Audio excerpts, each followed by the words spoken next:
தமிழ் மொழியால் இணைந்த அனைவருக்கும் வணக்கம். இன்றைக்கி நம்ம என்ன ரெசிபி பார்க்க போகிறோம் அப்படின்னு பார்த்தீங்கன்னா, நம்ம இந்த வெயிலுக்காக ஒரு நல்ல கூல்ட்ரிங்க்ஸ் தான் தக்காளி ஜூஸு. தக்காளி ஜூஸ் எப்படி பண்ண போகிறோம் அப்படிங்கிறத நம்ம பார்க்க போகிறோம். இதை நீங்கள் பார்க்குறதுக்கு முன்னாடி நீங்கள் என்ன நம்ம சேனலில் சப்ஸ்கிரைப் பண்ணலைன்னா சப்ஸ்கிரைப் பண்ணிடுங்க. கூடவே வர பெல் ஐக்கானை தொட்டு விட்டுருங்க. இதுக்கு வந்து நான் ஒரு 2 தக்காளி எடுத்துருக்கிறேன். 2 தக்காளி நல்லா பழமாக எடுத்துக்கோங்க. பழமாக எடுத்துக்கிட்டு இந்த கார்னர் இருக்குல்ல, இதை எடுத்துடணும். நம்ம நார்மலாக நம்ம சமைக்கும் போதே இதை எடுத்துடணும். இதை எடுத்துகிட்டு சமைக்கிறது தான் ரொம்ப ஹெல்த்தி. இப்போ வந்து இதை நம்ம கட் பண்ணி எடுத்துக்கலாம். இப்போ ஒரு மிக்ஸி ஜார் எடுத்துக்கலாம். மிக்ஸி ஜார் எடுத்துகிட்டு நான் 2 தக்காளியையும் அந்த நுனி பகுதியை கட் பண்ணிவிட்டு ரஃப்பாக சாப் பண்ணியிருக்கேன். ரொம்ப பொடிசாக கட் பண்ணணும்னு அவசியம் இல்லை. கொஞ்சம் பெரிய சைஸாக இருந்தாலும் நம்ம மிக்சியில் தானே அரைக்க போகிறோம், அதனால் பெரிய சைஸாகவே போட்டுக்கலாம். ஒரு பிஞ்ச் வந்து உப்பு, ரொம்ப தேவையில்லை, ஒரு பிஞ்ச் உப்பு. லெமன் வந்து ஒரு சின்ன சைஸு பாருங்கள், சின்ன சைஸு. இது அப்படியே நம்ம தோலோடையே போட்டுக்க போகிறோம்.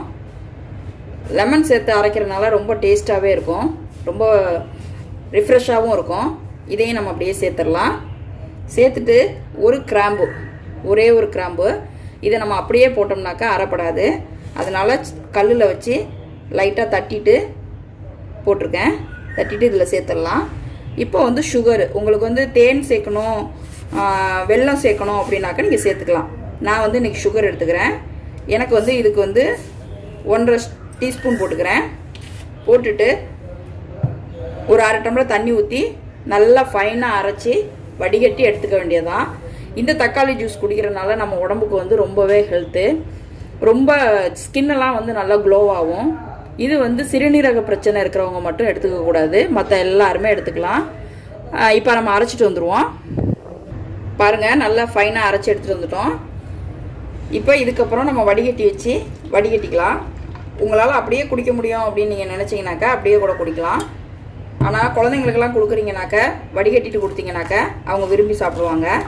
இதில் நம்ம லெமனு, கிராம்பு இதெல்லாம் சேர்த்துருக்கிறதுனால ரொம்பவே நல்லாயிருக்கும். டேஸ்ட்டு ரொம்ப பிரமாதமாக இருக்கும். இந்த வெயில் காலத்துக்கு நம்ம ஃப்ரூட் ஜூஸு டெய்லியில் ஒரு தடவை எடுத்துக்கிறது நம்மளோட ஸ்கின்னுக்கும் சரி பாடிக்கும் சரி ரொம்பவே நல்லாயிருக்கும். ரொம்ப புத்துணர்ச்சியாக ஃபீல் பண்ணலாம். அதனால் டெய்லி ஏதாவது ஒரு ஃப்ரூட்ஸில் ஜூஸ் பண்ணி சாப்பிட்ற பழக்கத்தை ஏற்படுத்திக்கோங்க.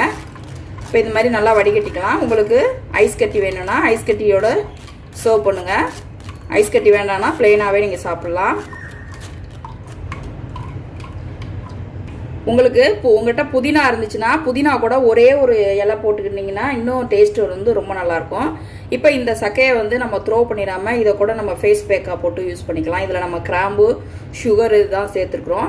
இதை வந்து ஃபேஸ் பேக்காக போட்டிங்கன்னா அந்த ஸ்கின்னில் உள்ள டார்க் சர்க்கிள்லாம் வந்து கொஞ்சம் ரிமூவ் ஆகிறதுக்கு கொஞ்சம் நல்லாயிருக்கும். இது மாதிரியும் ட்ரை பண்ணி பாருங்கள் நீங்கள். இப்போ ஒரு கிளாஸில் நம்ம இதை ஊற்றிக்கலாம். அவ்வளோதான், நம்மளோட சூப்பரான தக்காளி ஜூஸ் அருமையாக ரெடி ஆகிட்டு. கண்டிப்பாக ட்ரை பண்ணுங்கள். நம்ம சேனலை சப்ஸ்கிரைப் பண்ணுங்கள், உங்கள் ஃப்ரெண்ட்ஸோட ஷேர் பண்ணுங்கள். தேங்க்யூ.